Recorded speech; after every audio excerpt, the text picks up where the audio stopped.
हाँ दोस्तों, आप लोग बिल्कुल सही पढ़ रहे हैं। चांद के ऊपर कब्र मौजूद है। उसी चांद के ऊपर के जो हमसे इतना ज़्यादा दूर है, इतना ज़्यादा दूर है कि एक इंसान को तो छोड़ ही दीजिए, बल्कि यहाँ से अगर एडवांस टेक्निकल मशीनें भी भेजी जाती हैं तो उनको पहुँचने में भी कई हफ्तों बल्कि कई महीनों का वक्त लग जाता है। जबकि वैज्ञानिकों की तरफ से भेजी गई ये वही मशीनें होती हैं कि जो स्पीड के मामले में तूफानों को भी मात दे रही होती हैं। मगर अब सवाल यही है कि आखिर इतनी दूर और इतनी अजीबोगरीब जगह पर ये कब्र है किसकी? वो दुनिया का कौन इंसान था कि जिसकी चांद के ऊपर कब्र मौजूद है? और आखिर ये सब कुछ मुमकिन कैसे हुआ? यानी एक इंसान की कब्र चांद पर बनी कैसे? तो चलिए आज की इस छोटी सी वीडियो में हम अपने इन सारे ही सवालों के जवाब जानने की कोशिश करते हैं। RH नेटवर्क के नॉलेजेबल फ्रेंड, सबसे पहले तो मैं आप लोगों को ये बताता चलूं कि सेकेंड वर्ल्ड वॉर ख़त्म हो जाने के बाद से लेकर आज तक लगातार यानी हमारी दुनिया के पिछले 70-80 साल के इतिहास में दुनिया के लगभग सभी ताकतवर देशों की तरफ से एक के बाद एक लगातार चांद से रिलेटेड कई मिशंस लॉन्च किए गए। शुरू में तो दुनिया के सभी ताकतवर देश चांद के बारे में ज़्यादा से ज़्यादा जानने के लिए सिर्फ मशीनों को ही चांद पर भेजने की कोशिशें किया करते थे, मगर बाद में फिर कुत्ता, बंदर और इस तरह के जानवरों को भी भेजना शुरू कर दिया गया था और आखिर में नंबर आया इंसान का। और फाइनली 1969 में नील आर्मस्ट्रॉन्ग दुनिया के वो पहले इंसान बने कि जो चांद की जमीन पर कदम रखने में कामयाब हुए थे। नील आर्मस्ट्रॉन्ग के साथ इस मिशन में 2 लोग और भी शामिल थे, लेकिन हाँ, चांद की सतह पर सिर्फ 2 लोग ही कदम रखने में कामयाब हुए थे।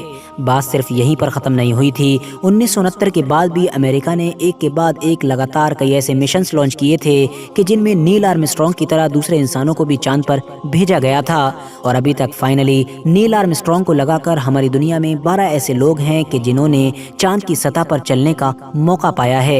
यानी वो लोग न सिर्फ चांद पर पहुंचने में कामयाब हुए थे, बल्कि चांद पर उन्होंने खूब चहलकदमी भी की थी। मगर इंटरेस्टिंग बात यह है कि वीडियो के शुरू में मैंने आप लोगों के सामने जिस कब्र का जिक्र किया है वो कब्र इन 12 लोगों में से भी किसी की नहीं है।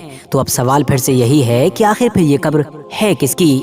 तो दोस्तों, ये कहानी है अमेरिका के उस मशहूर वैज्ञानिक की कि जिनको इतिहास में आज यूजीन मर्ले शूमेकर के नाम से जाना जाता है। शूमेकर अपने दौर के कितने बड़े और कितने काबिल वैज्ञानिक थे, इस चीज़ का अंदाज़ा आप लोग सिर्फ इसी बात से लगा सकते हैं कि 20वीं सदी के जब भी सबसे काबिल और सबसे महान वैज्ञानिकों के बारे में बात की जाती है तो उसमें शूमेकर का नाम ज़रूर लिया जाता है। शूमेकर का स्पेस यानी कि अंतरिक्ष के फील्ड में वो योगदान था कि जिसको शायद कभी भी नहीं भुलाया जा सकता है।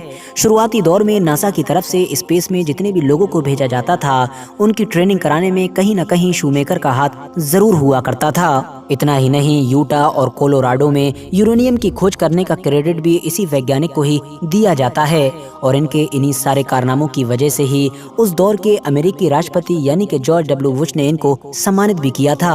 अपनी मेहनत और काबिलियत के बलबूते पर दुनिया के कई इंसानों को स्पेस और चांद में भेजने वाले इस वैज्ञानिक का हमेशा से ही ये सपना था कि एक न एक दिन वो खुद भी चांद पर जरूर जाएगा। मगर अफसोस, इस वैज्ञानिक का ये ख्वाब कभी सच न हो सका और हमेशा हमेशा के लिए ख्वाब ही बनकर रह गया। शूमेकर के चांद पर न जाने के पीछे 2 बड़ी वजह थीं। पहली वजह तो ये थी कि वक्त के साथ इनकी उम्र काफ़ी हो चुकी थी और दूसरी वजह ये थी कि इनको एक ऐसी बीमारी थी कि जिसकी वजह से एक्सपर्ट्स इनके इतने ज़्यादा काबिल और महान होने के बावजूद भी इनको स्पेस में भेजने के लिए तैयार नहीं थे। आखिरकार 1997 में 69 साल की उम्र में ये ख्वाब अपने दिल में लिए ही शूमेकर की एक कार एक्सीडेंट में मौत हो गई थी। उनकी मौत उस वक्त हुई थी कि जब वो ऑस्ट्रेलिया में मौजूद थे। अब क्योंकि दोस्तों, जैसा कि मैंने आपको पहले ही बताया कि शूमेकर साइंस के फील्ड में बहुत ज़्यादा काबिल और महान इंसान हुआ करते थे, इसीलिए उनके उस दौर में बेशुमार स्टूडेंट्स भी हुआ करते थे। ऐसे स्टूडेंट के जो उनके अंडर में रहकर यानी कि उनकी छत्रछाया में रहकर ही बहुत ज़्यादा काबिल बने थे। और ये बात तो मैं आप लोगों को पहले ही बता चुका हूँ कि ऐसे बहुत सारे लोग कि जो उस दौर में स्पेस यानी कि अंतरिक्ष में या फिर चांद वगैरह पर गए थे, उनकी ट्रेनिंग भी किसी न किसी तरह से शूमेकर के अंडर में ज़रूर हुई थी। इसी तरह के ही उनके बहुत सारे स्टूडेंट्स में से एक स्टूडेंट ऐसा भी था कि जिसके दिमाग में शूमेकर की मौत के बाद एक बड़ा आइडिया आया। उसने सोचा कि क्यों ना मैं अपने टीचर यानी कि अपने उस्ताद शूमेकर के चांद पर जाने वाले ख्वाब को उनकी मौत के बाद पूरा कर दूं। उसने फौरन नासा से कांटेक्ट किया और नासा को अपने प्लान के बारे में बताया। नासा के जो खुद भी शूमेकर से काफ़ी प्रभावित था और वो शूमेकर की अहमियत को जानता था, वो फौरन उस प्लान से एग्री कर गया। और वो प्लान ये था कि शूमेकर अपनी ज़िंदगी में भले ही किसी वजह से चांद पर ना जा सके हों, मगर उनकी मौत के बाद हम उनकी अस्थियों को यानी कि उनकी बॉडी के बचे हुए हिस्सों को चांद पर भेजकर उनके इस ख्वाब को पूरा करेंगे।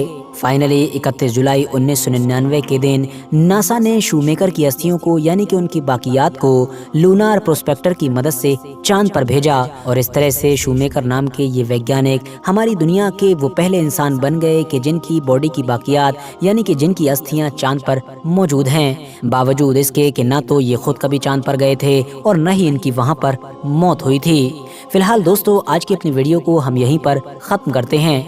वीडियो पसंद आने पर न सिर्फ वीडियो को लाइक करें बल्कि अपने फ्रेंड्स के साथ भी ज़रूर शेयर करें। और इसी तरह की नॉलेजेबल और हिस्टोरिकल वीडियोस हमेशा देखने के लिए हमारे इस चैनल को सब्सक्राइब करने के साथ साथ बेल आइकन को भी ज़रूर प्रेस करें।